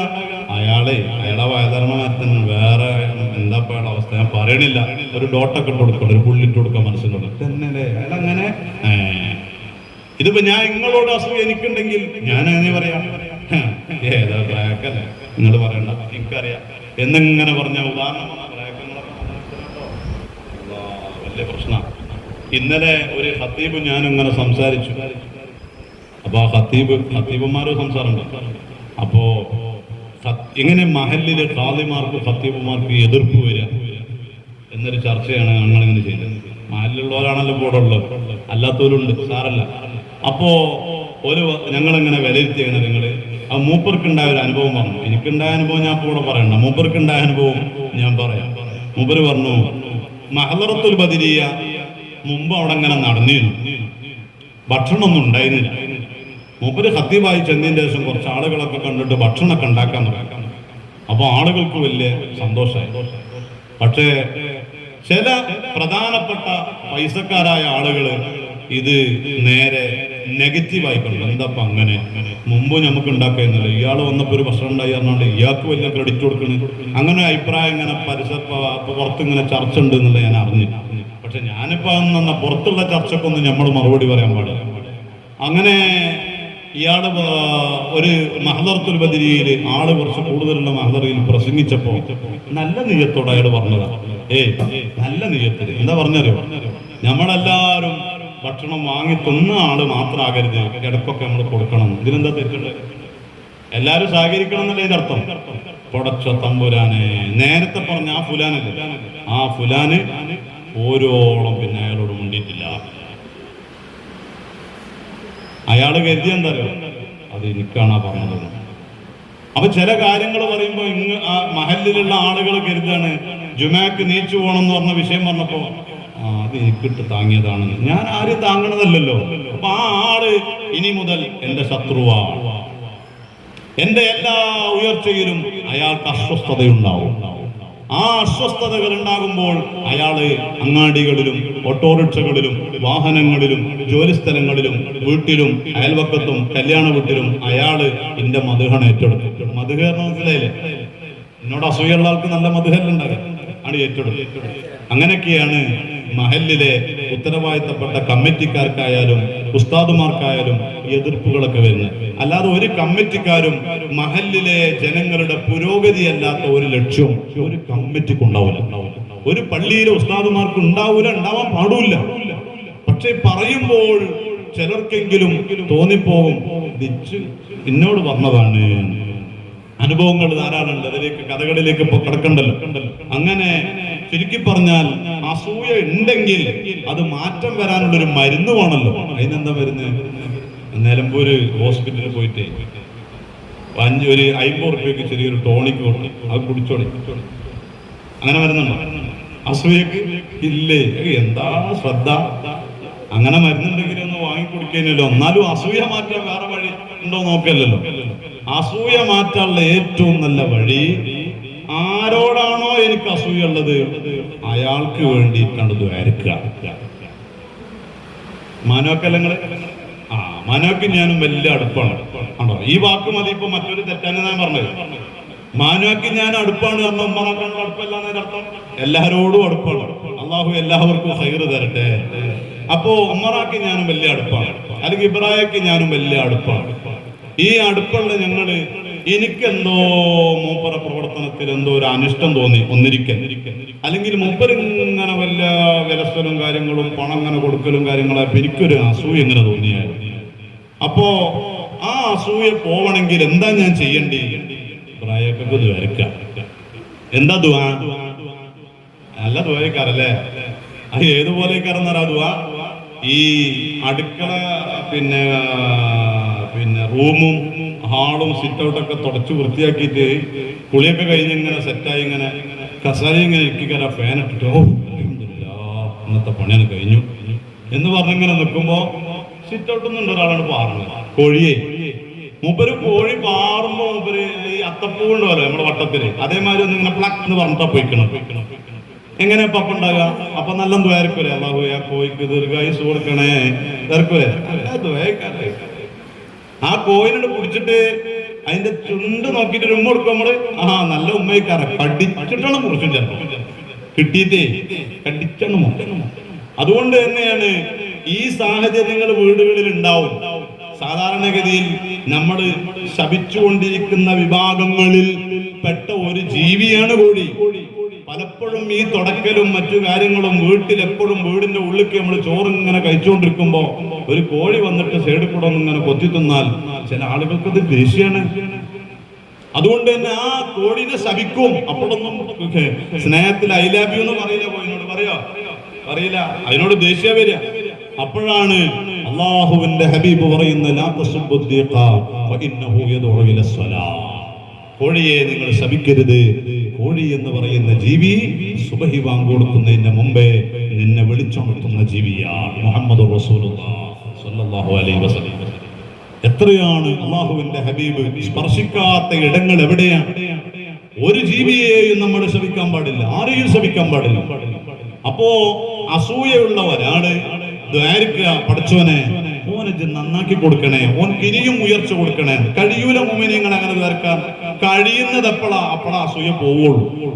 അങ്ങനെയുള്ള ഒരു സ്വഭാവം നമ്മളിൽ വേണം. ഒരിക്കലും നമ്മൾ ഒരാളെയും ഹസദ് വെക്കാൻ പാടില്ല. ഖൽബ് അത് മർമ്മപ്രധാനമാണ്. നോമ്പി നന്നാവാൻ, ഈ റമദാൻ ശരീഫ് കൃത്യമായി കബൂലാവാൻ മർമ്മപ്രധാനമാണ് ഖൽബ്. ആ ഖൽബ് കേടുവന്നാൽ നമുക്ക് രക്ഷയില്ല. അലാ ഇന്ന ഫിൽ ജസദി ലമുദ്ഗ ഇദാ സ്വലഹത് സ്വലഹൽ ജസദു കുല്ലുഹു വഇദാ ഫസദത് ഫസദൽ ജസദു കുല്ലുഹു അലാ വഹിയൽ ഖൽബ്. മനുഷ്യ ശരീരത്തിൽ ഒരു മാംസകഷ്ണമുണ്ട്. അത് നന്നായാൽ എല്ലാം നന്നായി. മനസ്സ് നന്നായാൽ നോട്ടം നല്ലതിലേക്ക് പോവും, ഹറാമിലേക്ക് പോവില്ല. ഹറാമിന്റെ അവസരങ്ങൾ വന്നാലും കണ്ണിനെ ചുമ്മിക്കൊണ്ടേ സംസാരിക്കാൻ കഴിയും. മനസ്സ് നന്നാവണം. ഹറാമ് കേൾക്കാൻ കഴിയൂല. ഹറാമ് സാക്ഷിയാവാൻ കഴിയൂല. അള്ളാഹു നമുക്ക് നമ്മുടെ മനസ്സ് നന്നാക്കി തരുമാറാവട്ടെ. മനസ്സ് നന്നായാൽ മുഴുവനും നന്നായി. ഇദാ ഫസദത്ത് ഫസദുൽ ജസദു കുല്ലുഹു. ആ മനസ്സ് കേടുവന്നാൽ ആ കേട് വരുന്നതിന്റെ അടയാളമാണ് ഹസദ്, റിയാ, ഗളബ്, കിബ്റ്, ഉജ്ബ്, ശഹ്വത്ത്, എന്തെല്ലാം അസുഖങ്ങളാണ്. റളിയല്ലാഹു അൻഹു അല്ലണ്ട, ഖൽബിന് വരുന്ന അസുഖങ്ങളാണ് ഇതൊക്കെ. റമദാൻ മാസല്ലേ, അപ്പൊ നിങ്ങളുടെ പേരാണ് എഴുതിയിട്ട് റളിയല്ലാഹു അൻഹു അല്ലണ്ട, ഖൽബിന് വരുന്ന കേടുകളാണ്. ഒരാൾക്ക് ഒരുപാട് മഹത്വങ്ങൾ, പേരുകൾ പറയുന്നുണ്ടെങ്കിൽ അയാളുടെ മഹത്വത്തിന്റെ ഒരു വണ്ണമാണ്. ഖൽബിന് ഒരു രോഗമല്ല, ഒന്നല്ല രണ്ടല്ല, ഡസക്കണക്കിന് രോഗങ്ങളാ ഖൽബിൽ നിന്ന് വരുന്നത്. അപ്പൊ ഖൽബ് എന്ന് പറയുന്നത് വെറുതെയല്ല. സൂറത്തു ശംസ് വശംസി വദുഹാഹാ വൽ ഖമരി ഇദാ തലഹാ 11 കാര്യങ്ങളെ അടിവരയിട്ടുകൊണ്ട് സാക്ഷ്യപ്പെടുത്തി സത്യം ചെയ്ത് പറയുന്നുണ്ട് ആ സൂറത്തിൽ അല്ലാഹു തആല. 11 കാര്യങ്ങളെ. എന്നിട്ട് ഈ 11 കാര്യങ്ങളെ സാക്ഷ്യപ്പെടുത്തി സത്യം ചെയ്തുകൊണ്ട് പറഞ്ഞ് പിന്നെയാണ് മുത്തുനബി പറയുന്നത്. നമ്മളിപ്പോ ഒരാള് സത്യം ചെയ്ത് പറയില്ല, എന്റെ അമ്മയാണ് സത്യം, അല്ലാഹു ആണ് സത്യം. എന്തിനാണ് പറയുന്നത്? ശേഷം പറയാനിരിക്കുന്ന വിഷയം അത്രയും ഇമ്പോർട്ടന്റ് ആണ്, അത്രയും വലിയ കഴമ്പുള്ളതാണ് എന്ന് ബോധ്യപ്പെടുത്താനാണ് നമ്മളൊക്കെ സത്യം ചെയ്ത് പറയുന്നത്. എങ്കിൽ സൂറത്തു ശംസിലൂടെ 11 കാര്യങ്ങളെ സത്യം ചെയ്തുകൊണ്ട് അള്ളാഹു പറയുന്നൊരു വാക്കെന്താണെന്നറിയോ? അത് അഫ്ലഹ മൻ സക്കഹാ. ഖൽബിനെ ആര് നന്നാക്കിയോ അവൻ വിജയിച്ചു. ഇത്ര വലിയ കഴമ്പുള്ള സന്ദേശം മുഅ്മിനീങ്ങളെ. വിശുദ്ധ റമദാനിൽ നമ്മുടെ മനസ്സ് നന്നായിട്ടില്ലെങ്കിൽ ഇനി എന്ന് നന്നാവാനാ? കിബറാണ് നമുക്ക്.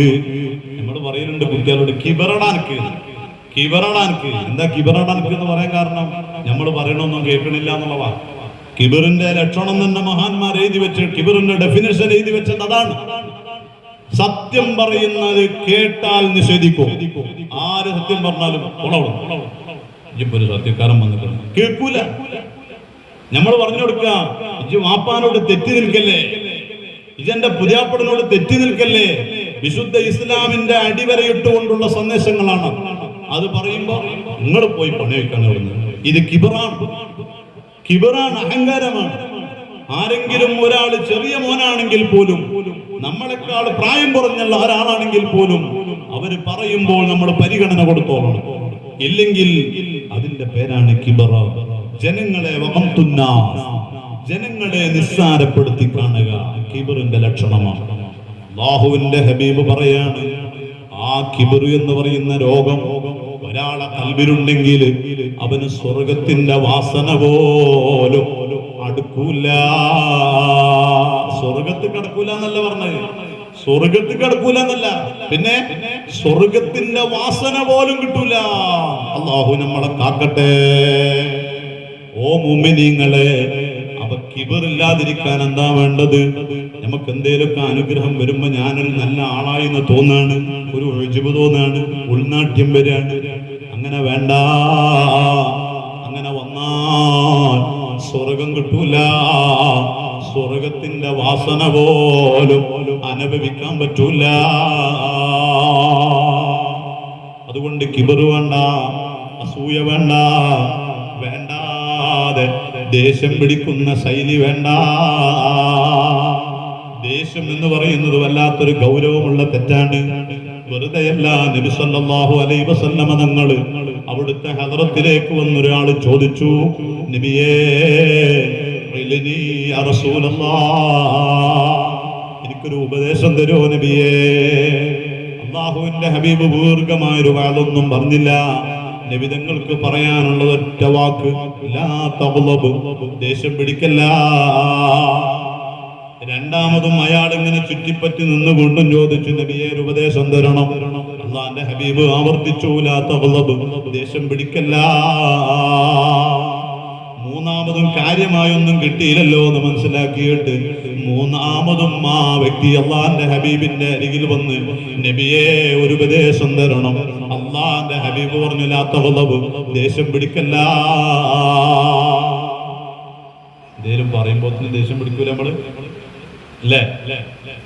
ദേഷ്യം എന്ന് പറയുന്ന സംഗതി ഒരുപാട് ദുഃഖങ്ങളെ നമുക്ക് സമ്മാനമായിട്ട് തരും. അത് നമ്മൾ മനസ്സിലാക്കുക. ദേഷ്യം മുന്നിലുള്ള മുൻകോപക്കാരായ ആളുകൾ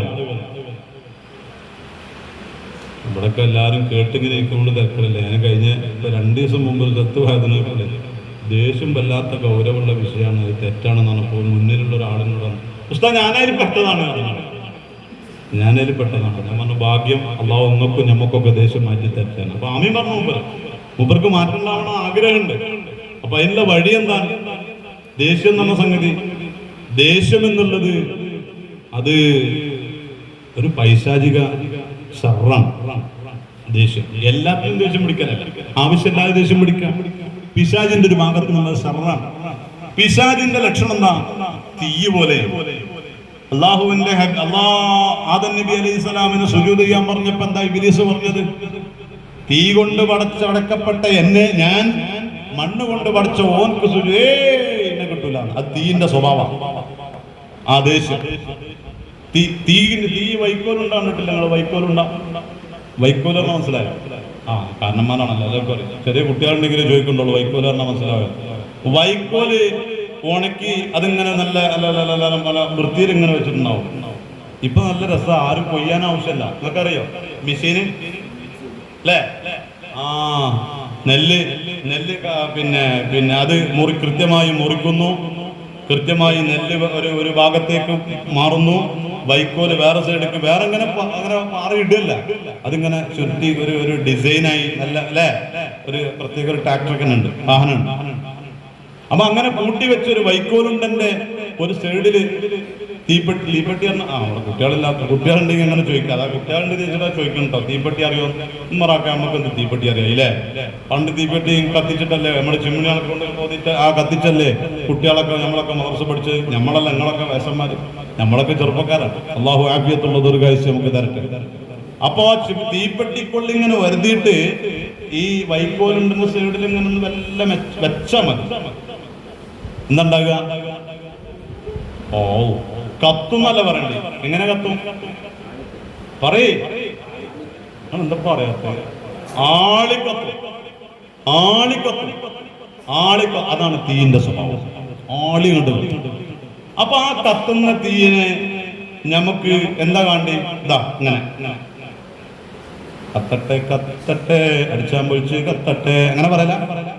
അല്ല, അവിടെ സാമഗ്രികൾ നഷ്ടപ്പെട്ടു പോകും. ആ വൈക്കോൽ അങ്ങനെ കത്തിയ തൊട്ടടുത്ത വൈക്കോലുണ്ടൊക്കെ പിടിക്കും. പിന്നെ അങ്ങനെ വിളിച്ചിട്ട് അതോ അപ്പുറത്താ പെരയാണല്ലോ കത്തുന്നത്, അല്ലെങ്കിൽ ആ ഫ്ലാറ്റാണല്ലോ കത്തുന്നത്, എന്തെല്ലാം നശിച്ചു പോകും. അപ്പൊ അതിനെന്താ പരിഹാരം? ചെയ്യാ? തീ ഇങ്ങനെ കത്തുന്നത് കെടുത്ത എന്താ കട്ട? ആയിതറാക്ക നല്ല ശ്രദ്ധയോടെ ഇരിക്കുന്നുണ്ട്. അതാണ് ഉടനെ മറുപടി വന്നത്. വെള്ളണ് മാറില്ല ഇതറാക്ക. വെള്ളണ് മാറുന്നാൽ ഉടനെന്താവും? ആ തീ കെടും. ഇതന്നെ ചെയ്യണ്ടി. ദേഷ്യം വന്നാൽ വെറുതെ അല്ല ഫുഖഹാക്കൾ പഠിപ്പിച്ചത്. ദേഷ്യം വന്നാൽ പെട്ടെന്ന് അതൊരു തീയാണ്, ഇബ്ലീസിന്റെ ഭാഗത്തു നിന്നുള്ള സംഗതിയാണ്. ആ തീ കെടുത്താൻ എന്താ ചെയ്യാ? വെള്ളം പാരൂലേ? വേറെ ഒതുണ്ടാക്ക്, എന്റെ ദേഷ്യം പോവും. ഒതുണ്ടാക്കിയാല് പിന്നെ ബാങ്ക് കൊടുക്കാനൊക്കെ പറയുന്നില്ലേ? ദേഷ്യം പിടിച്ചോലെ ചെവിയില് ആലോചിച്ചു കൊടുത്താൽ മതി. അല്ലെങ്കിൽ ആ ബാങ്ക് അവസാനത്തെ ബാങ്കും പിന്നെ മയ്യത്ത് നിസ്കാരവും. ദേഷ്യം പിടിച്ചോലൊക്കെ ചെവി പോയിട്ട് ബാങ്ക് കൊടുക്കാൻ നിന്നാലേ സംഗതി ഒക്കെ സുന്നത്തായ കർമ്മമാണ്. പക്ഷെ ബാപ്പ നമ്മളെ തല്ലാനിങ്ങനെ വരിക, ദേഷ്യം പിടിച്ചേണ്ടേ അന്നെ ഞാൻ കാണിച്ചിടാന്നിങ്ങനെ. അപ്പൊ മൂപ്പര് ചെവിക്കണം അവസാനത്തെ അക്ബറേക്കറ. പിന്നെ കരുതിയത് ഒരു വടിയാണെങ്കിൽ പിന്നെ വടി വാക്കിയിട്ട് ചവിട്ടാണി കുറ്റി പോവും. അപ്പോ ഒതുണ്ടാക്കിയാൽ ദേഷ്യം പോവും. ഒരു വഴി അതാണ്.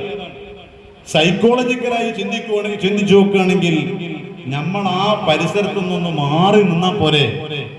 ഒരു ദേഷ്യം വരുന്ന സമയത്ത് ഒന്നും മാറി നിൽക്കുക. ആ മാറി നിന്നാൽ അൽഹംദുലില്ലാഹ് നമ്മളെ ആ ഒരു അവസരത്തിൽ നിന്ന്, ആ ഒരു അവസ്ഥയിൽ നിന്ന് നമ്മൾ മാറിപ്പോകും. അപ്പൊ ദേഷ്യം ഇല്ലാതാവും. ദേഷ്യം എന്ന് പറയുന്നത് സുബ്ഹാനല്ലാഹ് ഗൗരവമുള്ള ഒരു തെറ്റല്ല. അതുകൊണ്ടുണ്ടാകുന്ന വിന അത് ഗൗരവമാണ്, ഡേഞ്ചറാണ്. അതുകൊണ്ട് ദേഷ്യം അതുപോലെ ഖൽബ് കൊണ്ടുണ്ടാകുന്ന മറ്റു തിന്മകൾ, അതിൽ നിന്നൊക്കെ മാറി നിന്നുകൊണ്ട് ഒരു നല്ല പച്ചയായ മനുഷ്യനായി നല്ല മാസമാണല്ലോ വന്നിരിക്കുന്നത്. ഈ ഒരു ചിന്ത അൽഹംദുലില്ലാഹ് ഇവിടെ ഇപ്പൊ ഇങ്ങനെ വയത് വരേണ്ട ആവശ്യമില്ല. ഈ മാസത്തെ ബഹുമാനിക്കാനൊന്നും വയത് വരേണ്ട ആവശ്യമില്ല. പറഞ്ഞു കൊളാക്കാൻ വേണ്ടി പറയല്ല. എന്തേ കാരണം എന്ന് അറിയങ്ങള്, ആ ഒരു മഹത്വമുള്ളവരല്ലേ വന്നിക്കുന്നത്. അല്ലാത്തവര് വരുമോ? വരൂല. പക്ഷേ ഈമാനുള്ളവർക്ക് ഇങ്ങനെ പറഞ്ഞുകൊണ്ടേയിരിക്കണം. അപ്പൊ ഈമാൻ ഇങ്ങനെ വർദ്ധിച്ചു വരും. നേരത്തെ സുലൈഹ് ഉസ്താദ് ഓർമ്മപ്പെടുത്തിയതുപോലെ ഖുർആൻ ഓതുന്ന സമയത്ത് എന്തിനാ ഇപ്പൊ ക്ലാസ് എന്ന് ഏതെങ്കിലും കുഞ്ഞന്മാര് ചോദിക്കുന്നില്ല. ചോദിക്കുകയാണെങ്കിൽ ഖുർആൻ ഓതാനും വേണ്ട ഒരു ഈമാനും ഇഖ്ലാസൊക്കെ. വെറുതെ ഓതിയ പോരല്ലോ, അതിനും വേണ്ട ഒരു ഈമാനികമായ പവറ്. ആ ഈമാനികമായ പവറ് അല്ലാഹുവിന്റെ ദീൻ ഇങ്ങനെ പറയുമ്പോൾ, മഹാന്മാരെ ചരിത്രം പറയുമ്പോൾ, ആയത്ത് ഹദീസുകൾ മഹാന്മാരുടെ ഖൗലുകൾ പറയുമ്പോൾ നമുക്ക് കിട്ടും. ആ ഈമാനില്ലാതെ കുറെ അമൽ ചെയ്തിട്ടൊന്നും കാര്യമില്ല. ഈമാനില്ലാതെ അമൽ ചെയ്തിട്ട് കാര്യമില്ല. കുറെ ഒരാള് തറാവീഹ് നിസ്കരിച്ചു, 20 റക്അത്ത് നിസ്കരിച്ചു. എന്തിനാ നിസ്കരിച്ച്? ഒന്നുമില്ല, കുറച്ച് കൊളസ്ട്രോൾ ഒക്കെ ഉണ്ടാവും, പോകാനാണ്. നല്ല എക്സസൈസ് ആണല്ലോ. എന്താ അവനക്ക് കിട്ടുക? ഓന്റെ കൊളസ്ട്രോൾ പോയി കിട്ടും. മുമ്പൊരാള് നിസ്കരിക്കാത്ത ഒരാളെ പള്ളി കൊണ്ടുപോയി. ഓന് നിസ്കാരം ഒരു വട്ടം നിസ്കരിച്ച് പിന്നെ ഓൻ പള്ളിക്കൊന്നും ഒരിക്കലും ഒഴിവായിട്ടില്ല. പിന്നെ ആ പള്ളി കൊണ്ടായ മൂലര് ജോലിയൊക്കെ രാജിവെച്ച് പിന്നെ പോയി. കുറെ കാലം കഴിഞ്ഞിട്ട് ആ മൂലര് വന്നപ്പോ ഇയാളെവിടെ ഉണ്ട്, ബാക്കിയുള്ളവരൊന്നും നിർത്തിയിട്ടില്ല. അപ്പോ വയലിനൊന്നും പോകില്ല, ഇൽമിന്റെ സദസ്സില്ല, ക്ലാസ് കേൾക്കൂല. അപ്പൊ അങ്ങനെ ആകുമ്പോഴല്ലേ ഇൽമുണ്ടാകുക, ഈമാന് വർദ്ധിക്കുക. അതിനൊന്നും പോകൂല. ഓനങ്ങനെ നിൽക്കിച്ചങ്ങനെ ഓനല്ല നിസ്കാരം ഒഴിവാക്കൂല. ഉസ്താദ് ഞാൻ ഒഴിവാക്കൂല. എന്ത്? എനിക്ക് ആ സുജൂദുക്കള് പോകുമ്പോ എന്റെ 2 തുടങ്ങനെ ജാമാകുമ്പോ ഒരു കീവാഴ് പോകാണ്ട്, അത് റാഹത്തന്നെയാണ്. എന്താ പോനക്ക് നിസ്കാരം കൊണ്ട് കിട്ടി? ശരീരത്തിന് ആയാസം കിട്ടി അല്ലേ? അങ്ങനെയല്ല.